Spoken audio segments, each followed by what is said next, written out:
your digital painting portrait. I'm going to run you through the steps that I did to create this final product here, and then we'll go over researching some possible stock photos. So let's cancel out the background.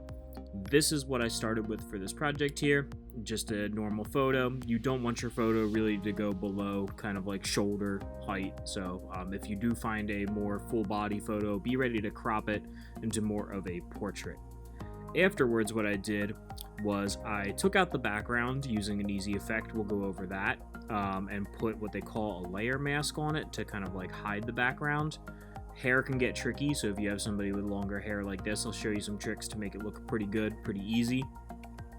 After that, we'll be doing this filter called cutout, where it breaks it down into more like simplified colors. This will save like an entire step if we were doing this on Sketchbook, so this should speed the project up by a couple weeks. After that, I show you guys how to import this amazing smudge brush that I found, and you will be essentially really just smudging those colors together from the cutout. When you zoom in and you kind of get to see what it'll look like when it prints, since right here is 100%. It should mimic that as something more of a real painting. So you'll go from this to this by doing that smudge effect. And again, no drawing skills are required to make this project look good.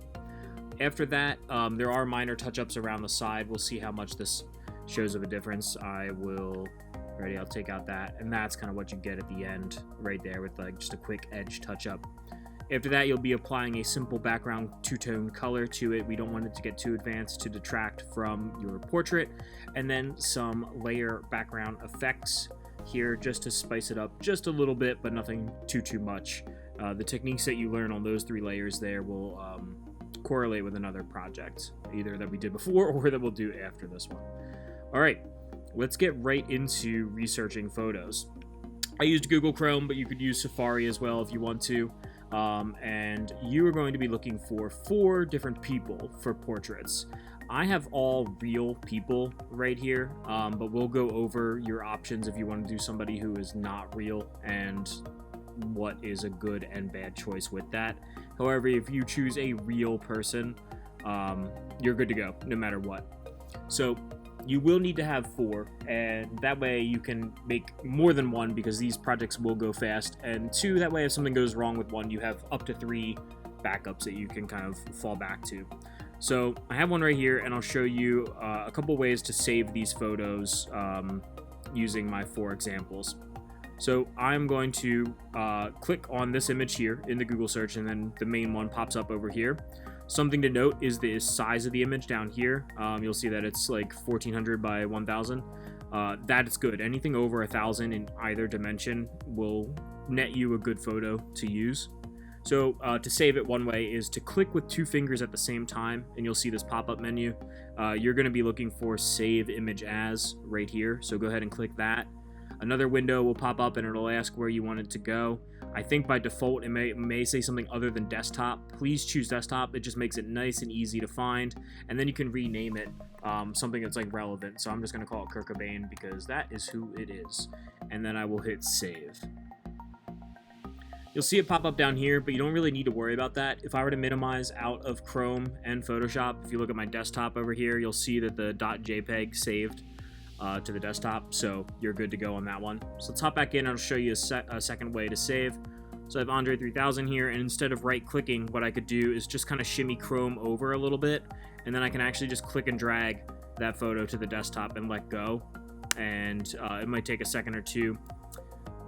You might end up with this. I didn't know this was going to happen, and I'm really glad that it did, so I can talk to you about it.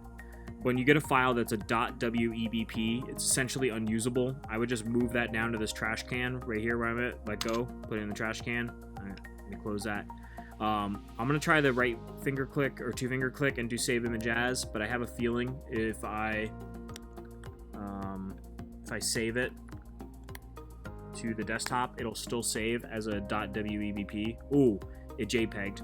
Okay, so be careful when you click and drag it to the desktop. If it WEBPs, it will be an unusable file. Let's try that again here on Chester Bennington. And click and drag. Yeah. No, that is a WEBP. Or no, that is a JPEG. So instead of all this mumbo jumbo right here, if you click on the file once, it'll go blue. If you click on it a second time, you should be able to edit the text.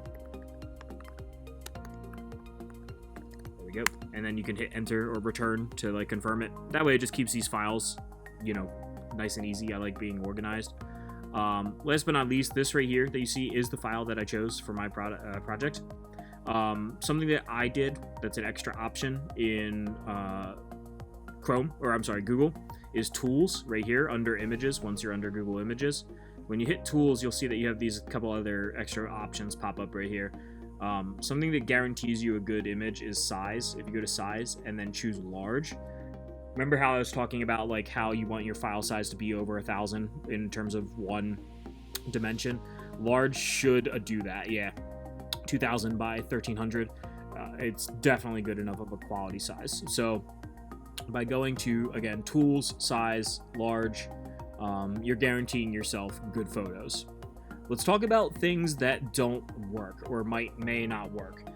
A lot of more like flat cartoon characters, such as like Rick and Morty maybe, they're not going to work for this project. If I look at this picture here of Rick and Morty, they have no colors to blend, so it's kind of a moot point at that. But if you were to find something maybe more of like a concept art or fan art of Rick and Morty that was more of like a painting-esque, you could make that work. Even this one here, albeit more detailed, again, has no blending, so that doesn't work as well. A lot of popular anime characters also, unfortunately, don't work. I'm just trying to think of one. Anything from Demon Slayer probably won't work, right? Like if we look at this right here, it has a little bit of shading, but if you look at like hair and skin tone, it is essentially one color. This is going to be really hard, nigh impossible to work. So if you want any of these characters, what you probably want to search for is either the series in this case, and then you maybe want artwork after that. And then you're probably going to get something that's more like digital painter-esque that has more colors. That doesn't, so that doesn't work right there, unfortunately.